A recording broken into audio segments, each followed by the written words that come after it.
A oração de Nosso Senhor Jesus no Getsêmani, por Jonathan Edwards. Excerto do sermão Agonia de Cristo, editado. E posto em agonia, orava mais intensamente, e o seu suor tornou-se em grandes gotas de sangue que corriam até ao chão. Lucas capítulo 22, versículo 44. A alma de Cristo em sua agonia no jardim esteve em uma grande e séria luta e conflito em sua oração a Deus. O labor e esforço da alma de Cristo em oração era uma parte de sua agonia, e foi, sem dúvida, uma parte indicada no texto, quando se diz que Cristo estava em agonia. Pois, como já vimos, a palavra é usada especialmente nas Escrituras em outros lugares, como esforço ou luta com Deus em oração. A partir deste fato, e a partir do evangelista mencionar o seu ser posto em agonia e seu orar fervorosamente na mesma frase, bem podemos entender isso como menção ao seu esforço em oração como parte de sua agonia. As palavras do texto parecem expor como Cristo estava em agonia na oração. E posto em agonia, orava mais intensamente, e o seu suor tornou-se em grandes gotas de sangue que corriam até ao chão. Esta linguagem parece implicar, assim, o quanto o trabalho e a seriedade da alma de Cristo foram tão grandes em sua luta com Deus em oração, que ele estava em uma pura agonia, e todo em um suor de sangue.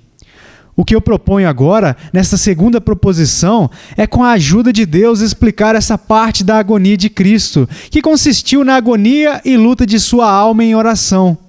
O que é o mais digno de uma investigação particular, sendo que provavelmente é apenas pouco compreendido. Embora, como aparece na sequência, o correto entendimento disto é de grande utilidade e consequência na divindade. Não é bem compreendido, como eu concebo comumente, o que se entende quando se diz no texto que Cristo orava mais intensamente, ou o que foi a coisa pelo que ele lutou com Deus, ou qual foi o assunto dessa fervorosa oração, ou qual foi a razão pela qual ele foi tão sério em oração neste momento. E, portanto, para definir toda esta questão de uma forma clara, eu particularmente investigo, primeiro, de que natureza foi essa oração? Em segundo lugar, qual foi o assunto dessa fervorosa oração de Cristo ao Pai? Em terceiro lugar, em que capacidade Cristo ofereceu esta oração a Deus? Em quarto lugar, por que ele foi tão sério em sua oração? Em quinto lugar, qual foi o sucesso dessa sua luta sincera com Deus em oração? E depois faço alguma aplicação. Primeiro, de que natureza foi esta oração de Cristo? Orações que são feitas a Deus podem ser de vários tipos. Algumas são confissões por parte do indivíduo, ou expressões de seu senso de sua própria indignidade diante de Deus, e são, portanto, os pronunciamentos de penitência a Deus. Outras são doxologias ou orações destinadas a expressar o sentimento que a pessoa tem da grandeza e glória de Deus. Tais são muitos dos salmos de Davi. Outras são discursos gratulatórios ou expressões de gratidão e louvor pelas misericórdias recebidas. Outras são pronunciamentos submissos ou expressões de submissão e resignação à vontade de Deus, nas quais aquele que aborda a majestade do céu exprime a conformidade de sua vontade com a vontade soberana de Deus, dizendo: seja feita, Senhor, a tua vontade, como Davi em 2 Samuel 15, 26. Se porém disser assim, não tenho prazer em ti, eis-me aqui, faça de mim como parecer bem aos seus olhos. Outras são petições ou súplicas, através da qual a pessoa que ora pede a Deus e clama a Ele por algum favor desejado por Ele. Disso, a pergunta é, de qual desses tipos foi a oração de Cristo que lemos no texto? Resposta: foi principalmente de súplica, não foi penitencial ou confessional, pois Cristo não tinha pecado ou indignidade para confessar, nem era uma doxologia ou uma ação de graças ou simplesmente uma expressão de submissão, pois nenhuma delas concorda com o que é dito no texto, ou seja, que orava mais intensamente. Quando alguém diz orar fervorosamente, implica um sincero pedido de algum benefício ou favor desejado, e não apenas uma confissão, ou submissão, ou ação de graças. Então, o que diz o apóstolo dessa oração em Hebreus 5:7? O qual, nos dias de sua carne, oferecendo com grande clamor e lágrimas, orações e súplicas ao que o podia livrar da morte, foi ouvido quanto ao que temia. Mostra que era petição ou uma súplica sincera por algum benefício desejado. Não são confissões, ou doxologias, ou ações de graças, ou resignações que são chamadas de súplicas e grande clamor, mas petições por algum benefício desejado ardentemente. E tendo assim resolvido o primeiro inquérito e mostrado que essa fervorosa oração de Cristo foi da natureza de uma súplica por algum benefício ou favor que Cristo ardentemente desejava, eu passo a investigar. Número 2. Qual foi o assunto desta súplica? Ou que favor e benefício foi que Cristo tão ardentemente suplicou nesta oração, da qual nós temos um relato no texto? Agora, as palavras do texto são a expressão deste assunto. Diz-se que Cristo, posto em agonia, orava mais intensamente, mas ainda assim não é dito pelo que ele orou tão fervorosamente. E aqui está a maior dificuldade em compartilhar deste relato. Mesmo que foi aquilo que Cristo tão ardentemente desejou, pelo que ele tanto lutou com Deus naquele momento. E embora não seja expressamente dito no texto, as Escrituras não nos deixaram sem luz suficiente nesta questão. E quanto mais eficazmente para evitar erros, eu responderia: primeiro, negativamente, aquilo pelo que Cristo orou tão fervorosamente neste momento não foi para que aquele cálice amargo que ele tinha que beber passasse dele. Cristo antes havia orado por isso, como no versículo seguinte, apenas um antes do texto, dizendo: Pai, se queres, passa de mim este cálice, todavia não se faça a minha vontade, mas a tua. É depois disso que nós temos um relato de que Cristo, posto em agonia, orava mais intensamente. Mas não devemos entender que orava mais intensamente do que ele tinha feito antes que o cálice passasse dele. Que esta não foi a única coisa pelo que ele assim orou fervorosamente nesta segunda oração. As seguintes coisas parecem comprovar. Letra A. Esta segunda oração foi depois que o anjo havia aparecido para ele do céu, fortalecendo-o para mais alegremente tomar o cálice e beber. Os evangelistas nos informam que quando Cristo veio ao jardim, começou a entristecer-se e muito sobrecarregado, e que ele disse que sua alma estava cheia de tristeza até a morte, e que em seguida ele foi e orou a Deus que, se fosse possível, o cálice passasse dele. Lucas diz nos versículos 41 e 42, e apartou-se deles cerca de 1 tiro de pedra, e pondo-se de joelhos orava dizendo: Pai, se queres, passa de mim este cálice, todavia não se faça a minha vontade, mas a tua. Então, depois disso, é dito no versículo seguinte que apareceu um anjo do céu que o fortalecia. Agora, isso pode ser entendido não o contrário do que o anjo lhe apareceu, fortalecendo-o e incentivando-o a passar por sua grande e difícil obra, tomar o cálice e bebê-lo. Assim devemos supor que agora Cristo foi mais fortalecido e encorajado a continuar com seus sofrimentos. E, portanto, não podemos supor que depois disso ele oraria mais intensamente do que antes de ser liberto de seus sofrimentos. E claro que era sobre outra coisa que Cristo mais intensamente orava depois do fortalecimento do anjo, e não que o cálice passasse dele. Ainda que Cristo pareça ter uma maior visão dos seus sofrimentos dada a ele após este fortalecimento do anjo do que antes, que causou uma tal agonia, ainda assim ele foi mais fortalecido e capacitado a uma maior visão deles, tendo mais força e coragem para lidar com essas apreensões horríveis do que antes.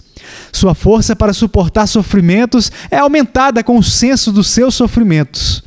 Letra B. Cristo, antes de sua segunda oração, teve uma intimação da parte do Pai, que não era a sua vontade de que o cálice passasse dele. A vinda do anjo do céu para fortalecê-lo deve ser assim entendida. Cristo, em primeiro lugar, ora para que se fosse a vontade do Pai que o cálice pudesse passar. Mas essa não foi a sua vontade. Então Deus imediatamente após isto envia um anjo para fortalecê-lo e encorajá-lo a tomar o cálice, o que era uma indicação clara a Cristo que era a vontade do Pai que ele deveria tomá-lo e que ele não passasse dele. E assim Cristo recebeu, como é evidenciado a partir do relato que Mateus oferece sobre esta segunda oração. Mateus capítulo 26, versículo 42. E indo segunda vez orou, dizendo: Pai meu, se este cálice não pode passar de mim sem eu o beber, faça-se a tua vontade.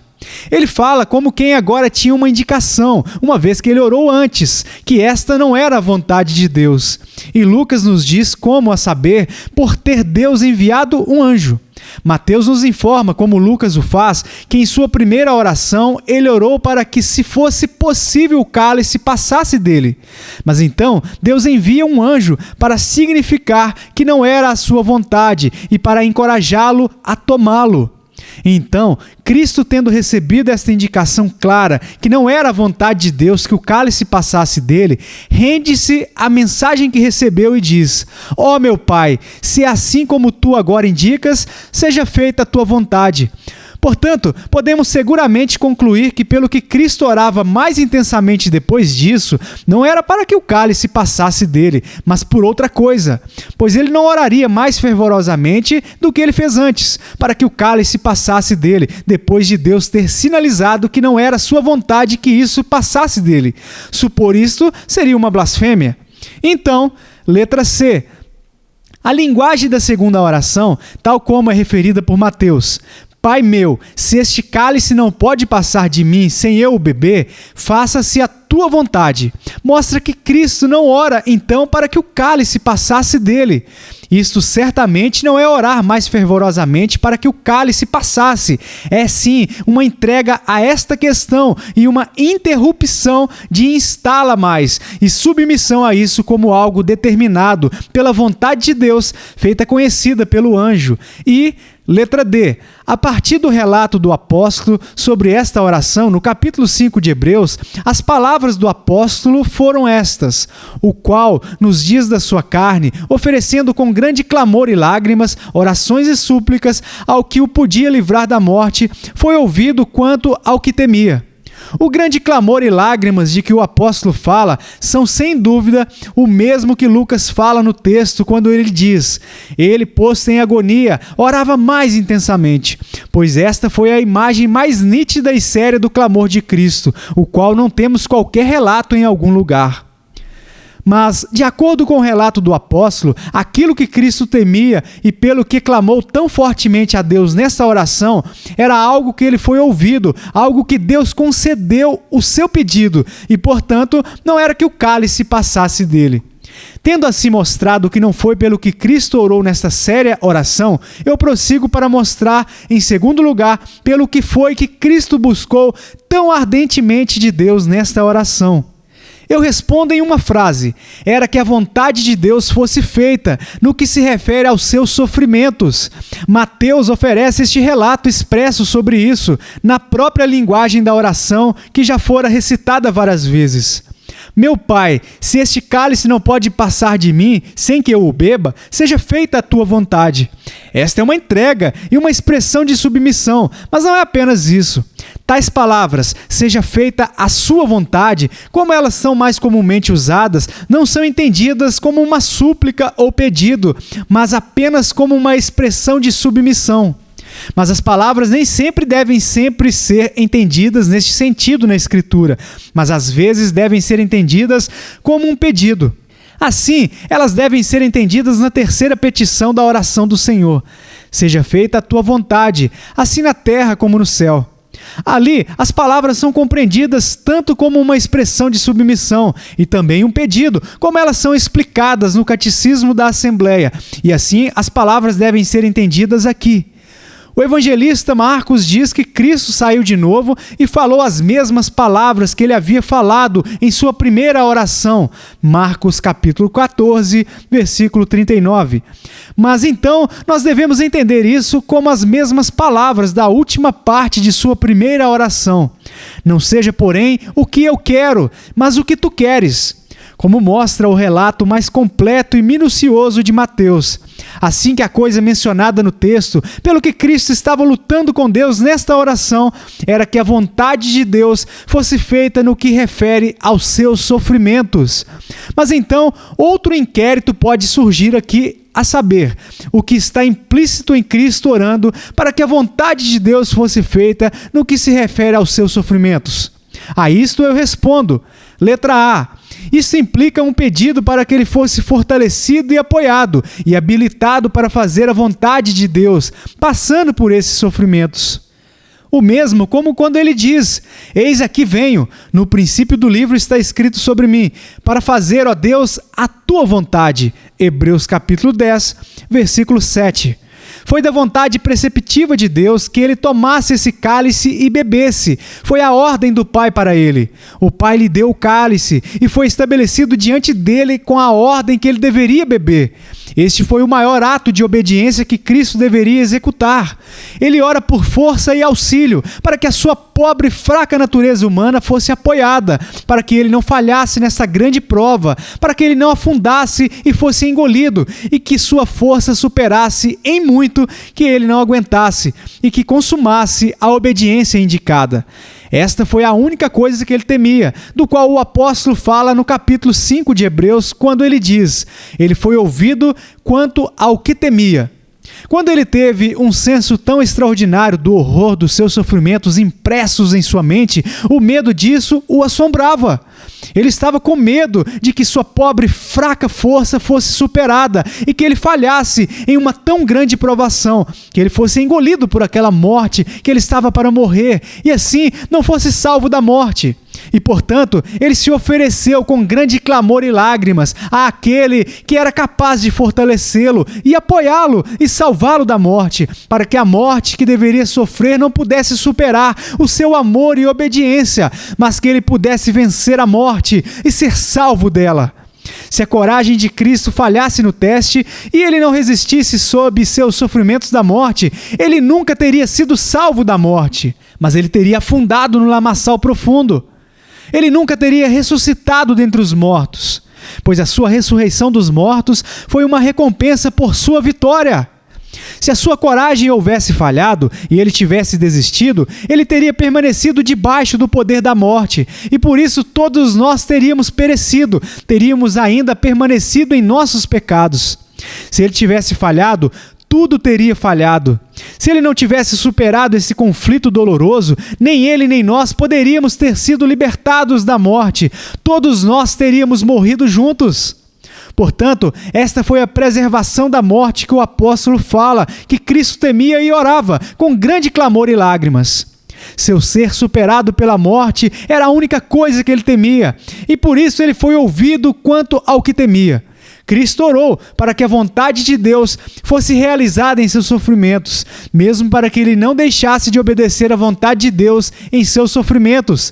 E, portanto, isso segue no versículo seguinte, naquela passagem de Hebreus. Ainda que era filho, aprendeu a obediência por aquilo que padeceu.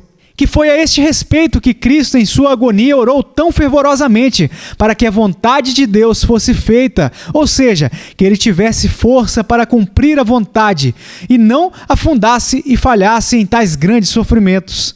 É confirmado pelas Escrituras do Antigo Testamento, como particularmente a partir do Salmo 69.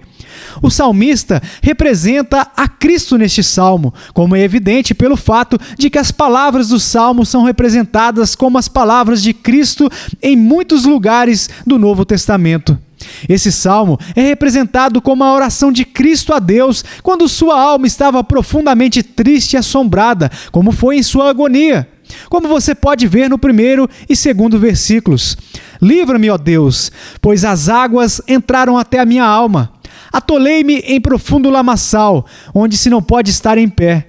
Entrei na profundeza das águas, onde a corrente me leva. Mas então a única coisa que é representada como sendo o que ele temia, estava falhando e sendo oprimido nesta grande provação. Versículos 14 e 15. Tira-me do lamaçal e não me deixes atolar. Seja eu livre dos que me odeiam e das profundezas das águas. Não me leve à corrente das águas e não me absorva ao profundo, nem o poço cerre a sua boca sobre mim. Então, novamente no Salmo 22, que também é representado como a oração de Cristo sob suas terríveis dores e sofrimentos, nos versículos 19, 20 e 21. Mas tu, Senhor, não te alongues de mim. Força minha, apressa-te em socorrer-me. Livra a minha alma da espada e a minha predileta da força do cão. Salva-me da boca do leão. Mas foi oportuno e adequado que Cristo, quando prestes a se envolver em terrível conflito, buscasse, assim, sinceramente, a ajuda de Deus para capacitá-lo a fazer a sua vontade, pois ele precisava da ajuda de Deus. A força de sua natureza humana, sem a ajuda divina, não era suficiente para sustentá-lo completamente. Isto foi, sem dúvida, no que o primeiro Adão falhou em sua primeira provação, de forma que, quando a provação chegou, ele não estava consciente de sua própria fraqueza e dependência. Se ele tivesse sido e se inclinado sobre Deus e clamado por ele, por sua ajuda e força contra a tentação, muito provavelmente teríamos permanecido criaturas inocentes e felizes até hoje. Letra B. Isso implica um pedido para que a vontade e o propósito de Deus fossem obtidos nos efeitos e frutos de seus sofrimentos, na glória de seu nome, que foi o seu desígnio em si, e particularmente na glória de sua graça, na salvação eterna e bem-aventurança de seus eleitos. Isto é confirmado por João, capítulo 12, versículos 27 e 28. Agora a minha alma está perturbada.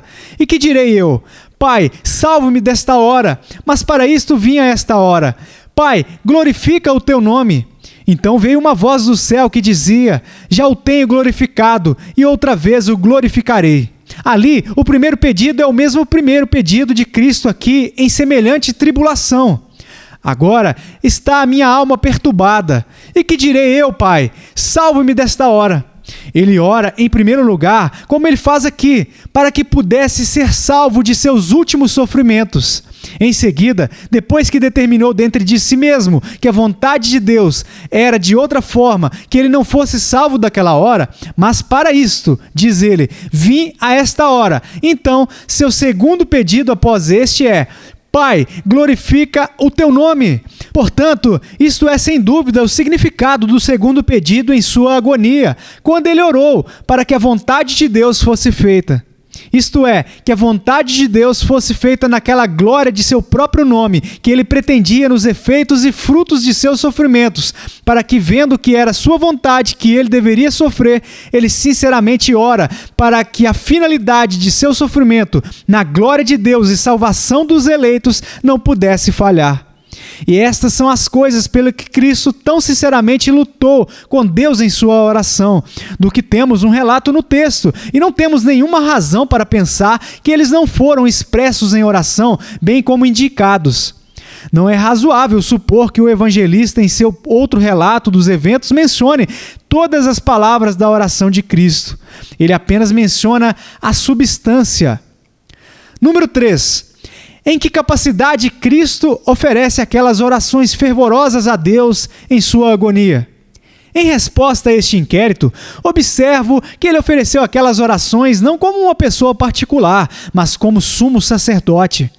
O apóstolo fala do grande clamor e das lágrimas, como o que Cristo elevou como sumo sacerdote. Hebreus capítulo 5, versículos 6 e 7. Como também diz, noutro lugar: Tu és sacerdote eternamente, segundo a ordem de Melquisedeque, o qual, nos dias da sua carne, oferecendo com grande clamor e lágrimas. As coisas pelas quais Cristo orou naqueles fortes clamores eram coisas que não possuem um caráter particular, mas de interesse comum a toda a igreja da qual era o sumo sacerdote. Que a vontade de Deus fosse feita em sua obediência até a morte, que a sua força e coragem não falhassem, mas que ele suportasse, era de interesse comum, pois se ele falhasse, tudo teria falhado e pereceria para sempre. E é claro que o fato de que o nome de Deus fosse glorificado nos efeitos e frutos de seus sofrimentos e na salvação e glória de todos os seus eleitos era algo de interesse comum. Cristo ofereceu aqueles fortes clamores com a sua carne, da mesma maneira que os sacerdotes de antigamente tinham o costume de oferecer orações com seus sacrifícios. Cristo misturou grande clamor e lágrimas com seu sangue e por isso ofereceu seu sangue e suas orações em conjunto, para que o efeito e o sucesso de seu sangue fossem obtidos. Tais intensas orações agonizantes foram oferecidas com seu sangue, e seu sangue infinitamente precioso e meritório foi oferecido com as suas orações.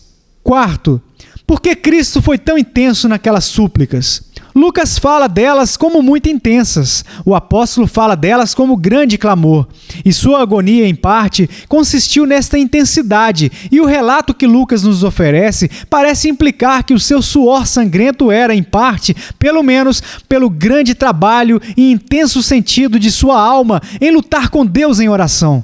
Havia 3 coisas que concorreram naquela época, especialmente para fazer com que Cristo fosse assim intenso e comprometido. Letra A. Naquela ocasião, ele teve um extraordinário senso de que terrível consequência seria se a vontade de Deus deixasse de ser feita. Ele teve, então, um extraordinário senso de seu próprio último sofrimento sobre a ira de Deus, e se ele tivesse falhado naqueles sofrimentos, ele sabia que a consequência seria terrível.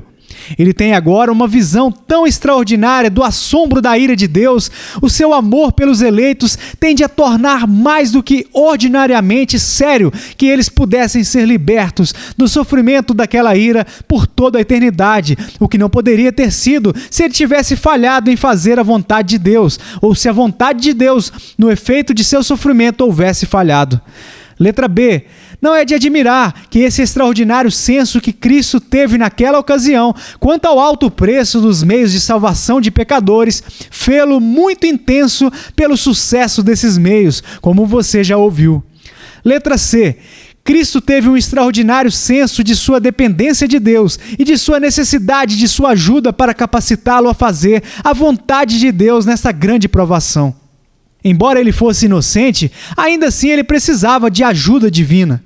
Ele era dependente de Deus como homem e, portanto, lemos que ele confiava em Deus. Mateus capítulo 27, versículo 43. Confiou em Deus. Livre-o agora, se o ama, porque disse, sou filho de Deus. E quando ele teve uma visão extraordinária do pavor daquela ira que ele sofreria, ele viu o quanto isso estava além da força apenas de sua natureza humana. Número 5. Qual foi o sucesso desta oração de Cristo? A isso respondo, ele obteve todos os seus pedidos. O apóstolo diz, ele foi ouvido quanto ao que temia. Em tudo o que ele temia, ele obteve a força e a ajuda de Deus, tudo o que ele precisava ser realizado. Ele foi capaz de cumprir e de sofrer toda a vontade de Deus, e obteve toda a finalidade de seus sofrimentos, uma plena expiação pelos pecados, a salvação completa para cada um daqueles que foram dados a ele na promessa da redenção, e tudo o que glorifica o nome de Deus, que em sua mediação foi projetada para realizar. Nenhum jota ou um tio falhou. Aqui, Cristo em sua agonia foi acima de todos os outros, antítipo de Jacó, em sua luta com Deus por uma bênção, em que Jacó fez, não como uma pessoa particular, mas como chefe de sua posteridade, a nação de Israel, e pelo que ele obteve aquele louvor de Deus. Como príncipe lutastes com Deus. Gênesis capítulo 32, versículo 28. E disso foi um tipo daquele que era o príncipe dos príncipes. Aplicação.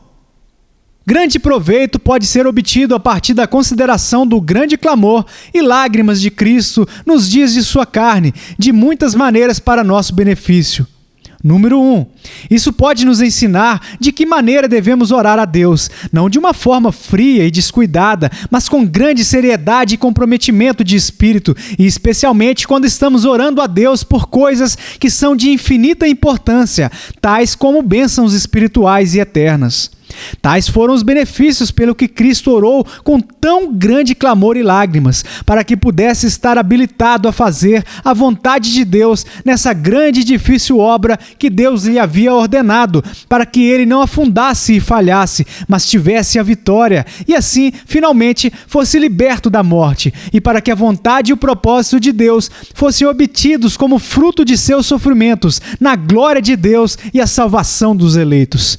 Quando vamos diante de Deus em oração, com um coração frio, embotado e de uma forma sem vida e apática, orar a Ele por bênçãos eternas e de importância infinita para nossas almas, devemos pensar nas fervorosas orações de Cristo, que Ele derramou a Deus com lágrimas e um suor sangrento. A consideração disto pode muito bem fazer-nos envergonhar de nossas maçantes, inertes orações a Deus, em que, de fato, nós mais pedimos uma negação do que pedimos para ser ouvidos. Pois a linguagem de tal forma de orar a Deus é que nós não olhamos para o benefício pelo que nós oramos como de qualquer grande importância, de modo que é indiferente se Deus nos responde ou não. O exemplo de Jacó em luta com Deus pela bênção deve nos ensinar a seriedade em nossas orações, mas, sobretudo, o exemplo de Jesus Cristo, que lutou com Deus em um suor sangrento. Se fôssemos sensíveis como Cristo era da grande importância desses benefícios que são de consequências eternas, nossas orações a Deus por tais benefícios seriam diferentes do que são agora. Nossas almas também estariam em labor intenso e luta, empenhadas neste dever. Há muitos benefícios que pedimos a Deus em nossas orações, que são em cada detalhe de tão grande importância para nós, como eram aqueles benefícios que Cristo pediu a Deus em sua agonia. É de tão grande importância para nós que estivéssemos habilitados a fazer a vontade de Deus e realizássemos uma obediência sincera, universal e perseverante aos seus mandamentos, como era para Cristo, que ele não deixasse de fazer a vontade de Deus em sua grande obra. É de tão grande importância para nós que sejamos salvos da morte, como era para Cristo, que ele obtivesse a vitória sobre a morte e assim fosse salvo dela. É tão grande a infinitamente maior importância para nós que a redenção de Cristo fosse bem-sucedida para nós, como foi para ele, que a vontade de Deus fosse cumprida nos frutos e sucesso de sua redenção. Cristo recomenda a intensa vigilância e devoção aos seus discípulos pela oração e exemplo, os dois ao mesmo tempo. Quando Cristo estava em sua agonia e veio e encontrou os discípulos dormindo, ele lhes ordenou a vigiar e orar. Mateus capítulo 26, versículo 41. Vigiai e orai, para que não entreis em tentação. Na verdade, o espírito está pronto, mas a carne é fraca. Ao mesmo tempo, ele estabeleceu-lhes um exemplo do que ele lhes ordenou, pois, embora eles dormissem, ele vigiava e derramou a sua alma naquelas fervorosas orações, sobre as quais você já ouviu. E Cristo, em outros lugares, nos ensinou a pedir essas bênçãos de Deus, que são de importância infinita, como aqueles que não obterão nenhuma negação. Nós temos um outro exemplo dos grandes conflitos e comprometimento do Espírito de Cristo neste dever. Lucas capítulo 6, versículo 12. E aconteceu que naqueles dias subiu ao monte a orar, e passou a noite em oração a Deus. E ele esteve muitas vezes recomendando intensidade em clamores a Deus em orações. Na parábola do juiz iníquo, em Lucas capítulo 18, no início, e contou-lhes também uma parábola sobre o dever de orar sempre e nunca desfalecer, dizendo: havia numa cidade um certo juiz, que nem a Deus temia nem respeitava o homem. Havia também naquela mesma cidade uma certa viúva, que ia ter com ele dizendo: faze-me justiça contra o meu adversário. E por algum tempo não quis atendê-la. Mas depois disse consigo: ainda que não temo a Deus, nem respeito os homens, todavia, como esta viúva me molesta, hei de fazer-lhe justiça, para que enfim não volte e me importune muito. E disse o Senhor: ouvi o que diz o injusto juiz. Lucas capítulo 11, versículo 5 em diante. Disse-lhes também: qual de vós terá um amigo, e se for procurá-lo à meia-noite lhe disser: amigo, empresta-me 3 pães, pois que um amigo meu chegou à minha casa, vindo de caminho, e não tenho que apresentar-lhe. Se ele respondendo de dentro disser: não me importunes, já está a porta fechada e os meus filhos estão comigo na cama, não posso levantar-me para te os dar. Digo-vos que, ainda que não se levante a dar-lhes por ser seu amigo, levantar-se-á, todavia, por causa da sua importunação, e lhe dará tudo o que houver mister. Ele ensinou isso em sua maneira de responder à oração, como na resposta à mulher de Canaã. Mateus capítulo 15, versículo 22 em diante. E eis que uma mulher cananeia que saíra daquelas cercanias clamou, dizendo: Senhor, filho de Davi, tem misericórdia de mim, que minha filha está miseravelmente endemoniada. Mas ele não lhe respondeu palavra. E os seus discípulos, chegando ao pé dele, rogaram-lhe, dizendo: despede-a, que vem gritando atrás de nós. E ele, respondendo, disse: eu não fui enviado senão às ovelhas perdidas da casa de Israel. Então chegou ela e adorou-o, dizendo: Senhor, socorre-me. Ele, porém, respondendo, disse: não é bom pegar o pão dos filhos e deitá-lo aos cachorrinhos. E ela disse: sim, Senhor, mas também os cachorrinhos comem das migalhas que caem da mesa dos seus senhores. Então respondeu Jesus e disse-lhe: ó mulher, grande é a tua fé, seja isso feito para contigo como tu desejas. E desde aquela hora a sua filha ficou sã. E como Cristo orou em sua agonia, como eu já mencionei vários textos da Escritura, assim somos direcionados a agonizar em nossas orações a Deus. Número 2. Essas orações intensas e fortes clamores de Cristo ao Pai em sua agonia mostram a grandeza do seu amor para com os pecadores. Pois, como foi mostrado, esses fortes clamores de Jesus Cristo foi o que ele ofereceu a Deus como uma pessoa pública na qualidade de sumo sacerdote e em nome daqueles de quem era sacerdote. Quando ele ofereceu seu sacrifício pelos pecadores, a quem ele tinha amado desde a eternidade, ele, além disso, ofereceu orações fervorosas. Seus fortes clamores, suas lágrimas e seu sangue foram todos oferecidos juntos a Deus, e eles foram todos oferecidos para o mesmo fim, para a glória de Deus na salvação dos eleitos. Eles foram todos oferecidos pelas mesmas pessoas, a saber, pelo seu povo. Por eles, ele derramou seu sangue e suor sangrento, quando este caiu em pedaços coagulados ao chão. E por eles, tão intensamente clamou a Deus ao mesmo tempo.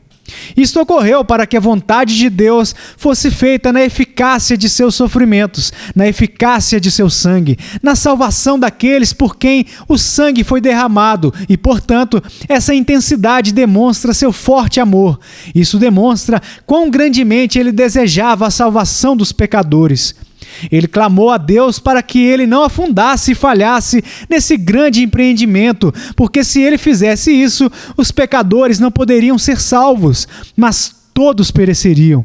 Ele orou para que ele obtivesse a vitória sobre a morte, porque se ele não conseguisse a vitória, o seu povo nunca poderia obter a vitória, e eles não conquistariam nenhuma outra forma, a não ser por sua conquista. Se o capitão de nossa salvação não houvesse vencido neste doloroso conflito, nenhum de nós teria vencido, mas teríamos afundado com ele. Ele clamou a Deus para que ele fosse salvo da morte. E se ele não tivesse sido salvo da morte em sua ressurreição, nenhum de nós jamais seria salvo da morte. Foi uma grandiosa visão contemplar a Cristo no grande conflito em que estava em sua agonia. Mas tudo nisto ocorreu a partir do amor, daquele forte amor que estava em seu coração. Suas lágrimas que fluíam de seus olhos eram de amor. Seu grande suor era de amor. O seu sangue, seu prostrar-se no chão diante do Pai, era em amor. Seu fervoroso clamor a Deus foi a partir da força e ardor de seu amor. Isso foi considerado como única principal forma na qual o verdadeiro amor e boa vontade são demonstrados em amigos cristãos, um ao outro, que de todo o coração orem uns pelos outros. E é um caminho que Cristo nos direciona para mostrar nosso amor aos nossos inimigos, mesmo orando por eles. Mateus capítulo 5, versículo 44. Eu, porém, vos digo, amai a vossos inimigos, bendizei os que vos maldizem. Mas alguma vez já houve qualquer oração que manifestou o amor aos inimigos, a tal ponto como os fortes clamores e lágrimas do Filho de Deus, pela eficácia de seu sangue, para a salvação de seus inimigos, a luta e conflito de cuja alma em oração foi tal a produzir a sua agonia e seu suor sangrento? Número 3. Se Cristo foi dessa forma diligente em oração a Deus, para que o fim de seus sofrimentos fosse obtido na salvação dos pecadores, então, quanto mais aqueles pecadores deveriam ser condenados por não buscarem diligentemente a sua própria salvação. Se Cristo ofereceu tais fortes clamores pelos pecadores como seu sumo sacerdote, que comprou salvação a eles, aquele que tem sido feliz desde toda a eternidade sem eles e não poderia ser mais feliz por eles, então quão grande é a insensatez daqueles pecadores que buscam sua própria salvação de uma forma tediosa e sem vigor, que se contentam com um atendimento formal aos deveres da religião, com seus corações ao mesmo tempo muito mais intensamente estabelecidos em outras coisas. Eles, depois de participar de um tipo de dever de oração pública, em que eles oram a Deus para que Ele tenha misericórdia deles e os salve, mas depois que miserável e enfadonho caminho é o que eles o fazem. Eles não aplicam o seu coração à sabedoria, nem inclinam os seus ouvidos ao entendimento. Eles não clamam pela sabedoria, nem levantam a sua voz pela compreensão. Eles não a buscam como a prata, nem o procuram como a tesouros escondidos. Os clamores intensos de Cristo em sua agonia podem nos convencer de que não foi sem razão que ele insistiu sobre isso, em Lucas capítulo 13, versículo 24. De forma que devemos nos esforçar para entrar pela porta estreita, que é, como já foi observado para você, no original, agnizeski. Agonize por entrar pela porta estreita. Se os pecadores estivessem um caminho esperançoso para obter sua salvação, eles agonizariam naquela grande preocupação, como homens que estão tomando uma cidade por violência, como em Mateus capítulo 11, versículo 12. E desde os dias de João Batista até agora, se faz violência ao reino dos céus, e pela força se apoderam dele. Quando um corpo de soldados resolutos está tentando tomar uma cidade forte, em que eles se encontram com grande oposição, que conflitos violentos ocorrem ali antes que a cidade seja tomada. Como os soldados pressionam contra as próprias bocas dos canhões dos inimigos e sobre as pontas de suas espadas. Quando os soldados estão escalando os muros e fazendo sua primeira entrada na cidade, que luta violenta ocorre entre eles e seus inimigos, que se esforçam para mantê-los fora. Como eles, por assim dizer, agonizam com toda a sua força. Assim, nós devemos buscar a nossa salvação, se quisermos estar em um semelhante caminho para obtê-la. Quão grande é a loucura, então, daqueles que se contentam em buscar com um espírito em forma fria e sem vida, e assim continuam de mês a mês e de ano em ano, e ainda assim se gabam de que eles serão bem-sucedidos. Quanto mais eles continuam a ser reprovados, quem não está em um caminho de buscar a sua salvação em absoluto, mas completamente negligenciam suas preciosas almas e atendem os deveres da religião, não mais do que é apenas necessário para manter seu crédito entre os homens.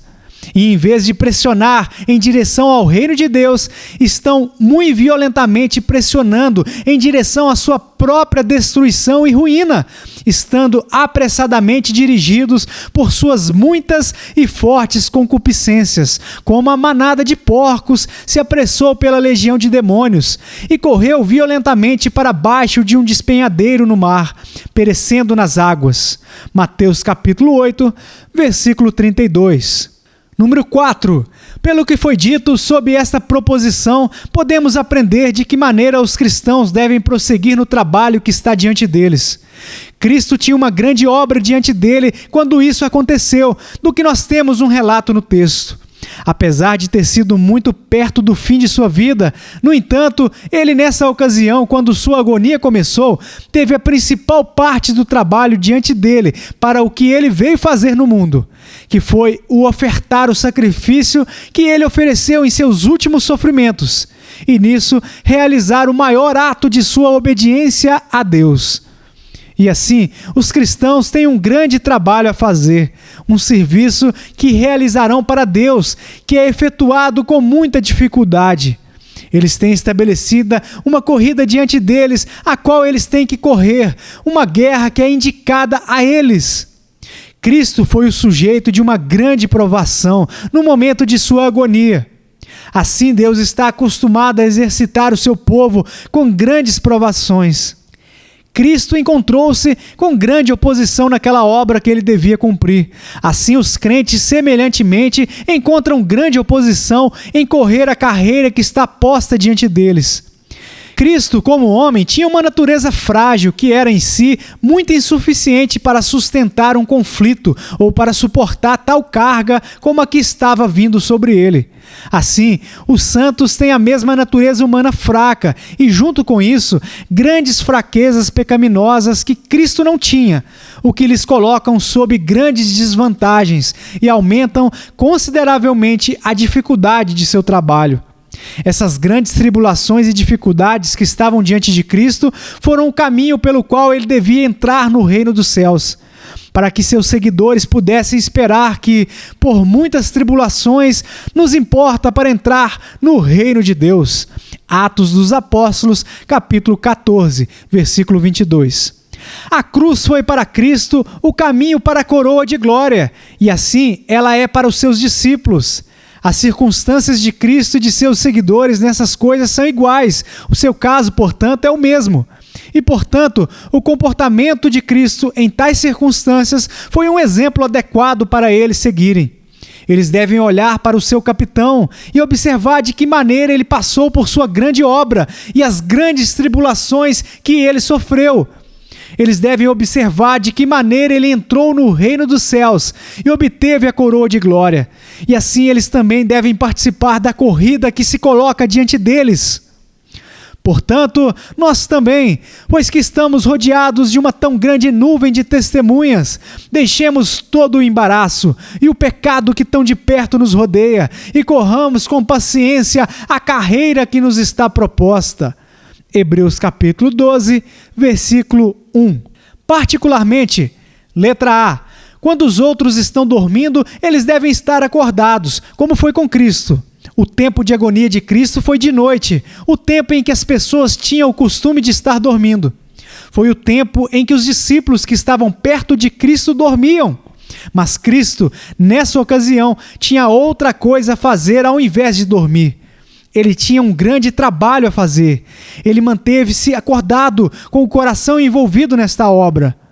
Assim deve ser com os crentes em Cristo. Quando as almas de seus vizinhos estão dormindo em seus pecados e sob o poder de uma insensibilidade e preguiça letárgicas, eles devem vigiar e orar, e manter vivo o senso da importância infinita de suas preocupações espirituais.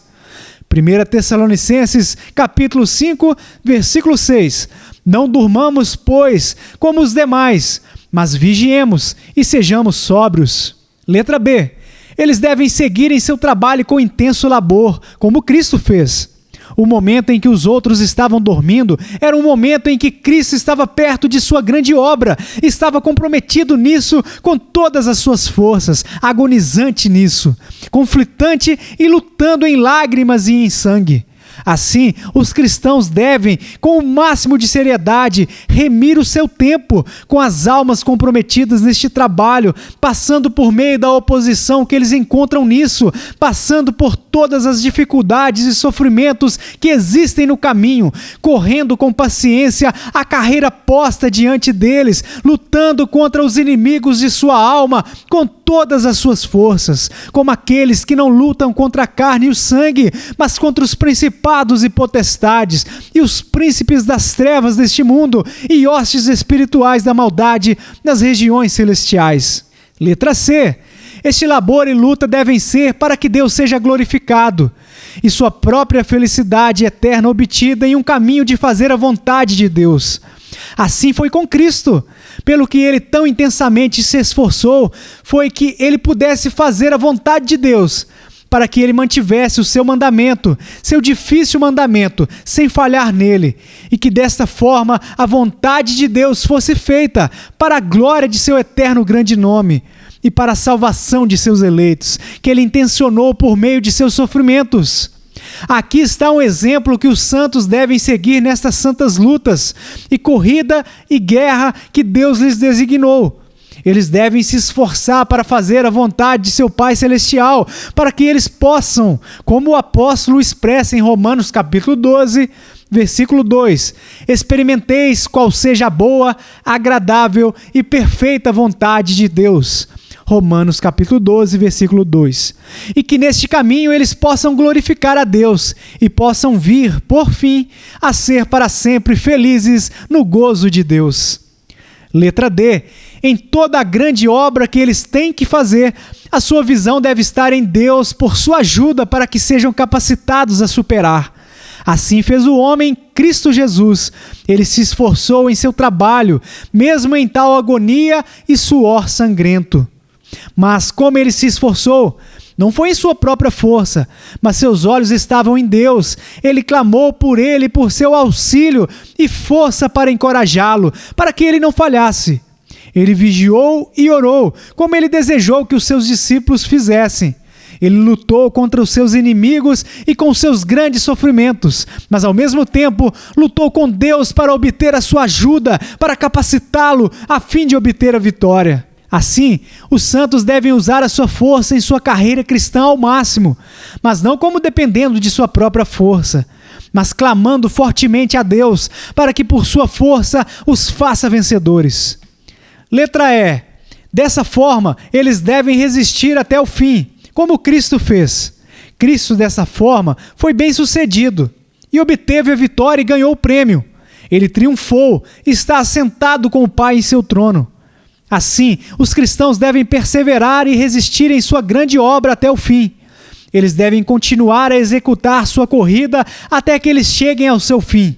Eles devem ser fiéis até a morte, como Cristo foi. E então, quando eles triunfarem, devem sentar-se com ele em seu trono. Apocalipse capítulo 3, versículo 21.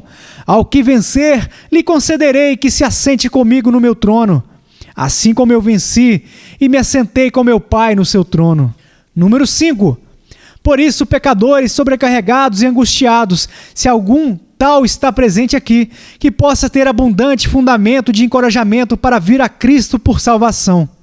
Aqui há um grande incentivo para os pecadores, para que venham a este sumo sacerdote que ofereceu tão grande clamor e lágrimas, com o seu sangue pela eficácia de seus sofrimentos na salvação dos pecadores.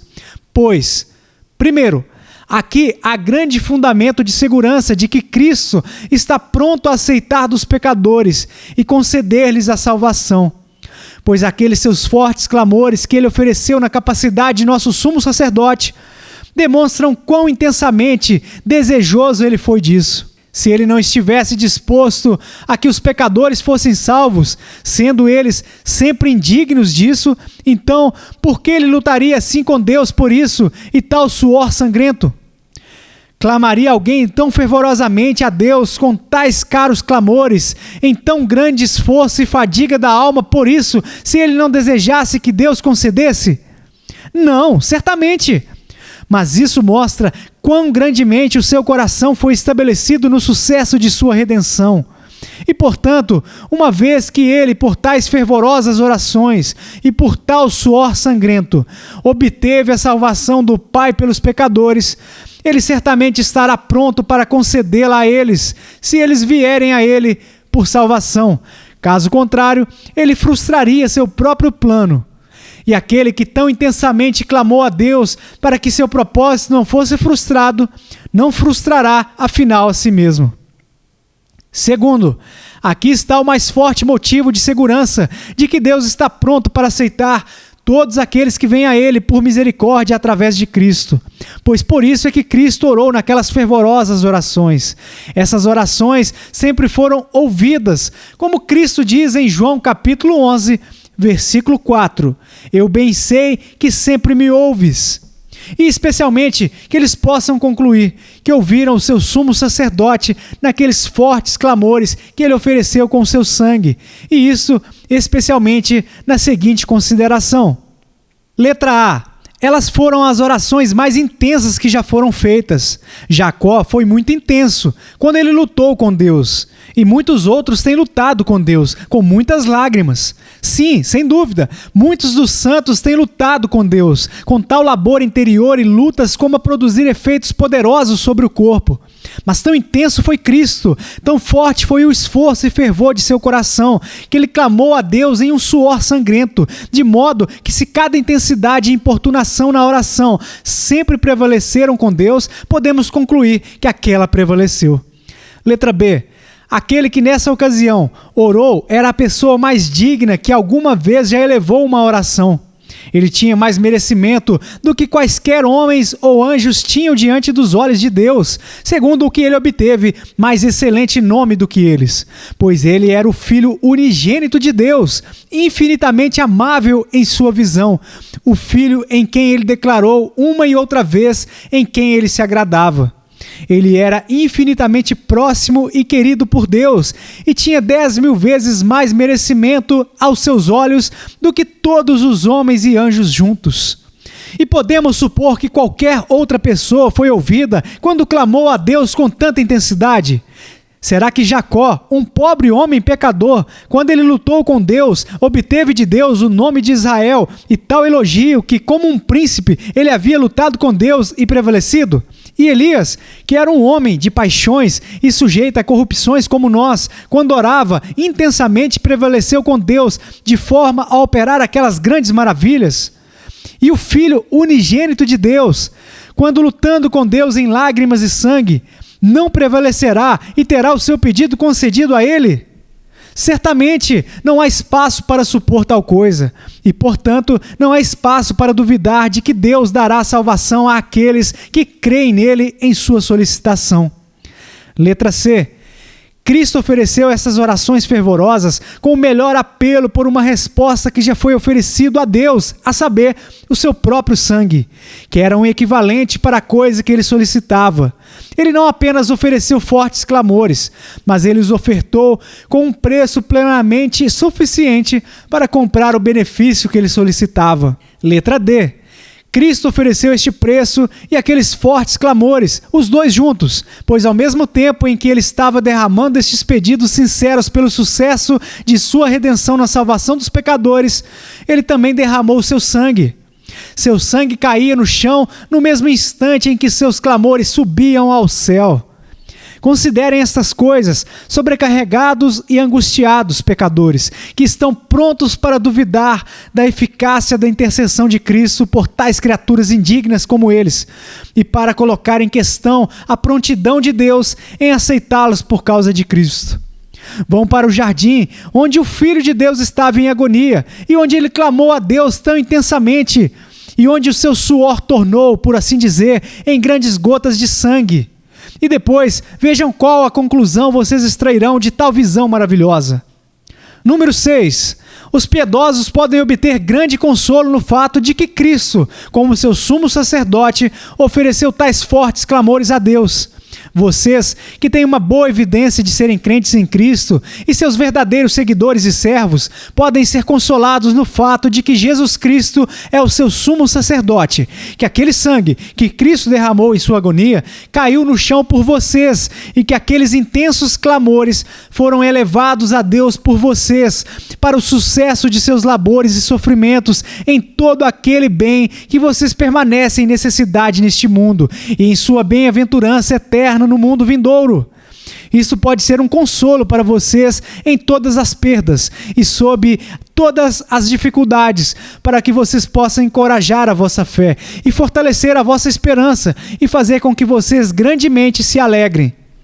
Se vocês estivessem em dificuldades notáveis, seria um grande consolo para vocês terem as orações de um homem que vocês consideram um homem de eminente piedade e alguém que tivesse um grande empenho junto ao trono da graça, e especialmente se soubessem que ele era muito intenso e muito empenhado em oração por vocês. Porém, quanto mais vocês podem ser consolados nisso, que vocês têm um empenho nas orações e clamores do unigênito e infinitamente digno Filho de Deus, e que ele foi tão intenso em orações por vocês como ouviram. Número 7.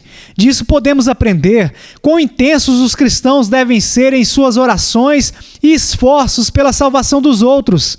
Cristãos são seguidores de Cristo, e eles deveriam segui-lo nisto. Percebemos, a partir do que ouvimos, quão grande foi o esforço e fadiga da alma de Cristo pela salvação dos outros, e que intensos e fortes clamores por Deus acompanharam seus trabalhos. Aqui ele nos oferece o exemplo. Aqui ele estabeleceu um exemplo para os ministros, que devem, como cooperadores de Cristo, ter dores de parto com eles, até que Cristo seja formado neles. Gálatas capítulo 4, versículo 19. Meus filhinhos, por quem de novo sinto as dores de parto, até que Cristo seja formado em vós. Eles devem estar dispostos a gastarem-se e serem gastos por eles. Eles devem não apenas se esforçar por eles e orar fervorosamente por eles, mas devem, se necessário for, estar prontos para sofrer por eles e para gastar não apenas a sua força, mas o seu sangue por eles. 2 Coríntios, capítulo 12, versículo 15. Eu de muito boa vontade gastarei e me deixarei gastar pelas vossas almas, ainda que amando-vos cada vez mais, seja menos amado. Aqui está um exemplo para os pais, mostrando como eles deveriam operar e clamar a Deus pelo bem espiritual de seus filhos. Vocês veem como Cristo se esforçou e lutou e clamou a Deus pela salvação de seus filhos espirituais, e vocês não buscarão e clamarão intensamente por seus filhos naturais? Aqui está um exemplo para as pessoas próximas, um pelo outro, como eles devem procurar e clamar pelo bem da alma um do outro, pois este é o mandamento de Cristo, que eles devem amar uns aos outros como Cristo os amou. João capítulo 15, versículo 12. Aqui está um exemplo para nós, demonstrando como nós devemos intensamente buscar e orar pelo bem espiritual e eterno de nossos inimigos, pois Cristo fez tudo isso por seus inimigos.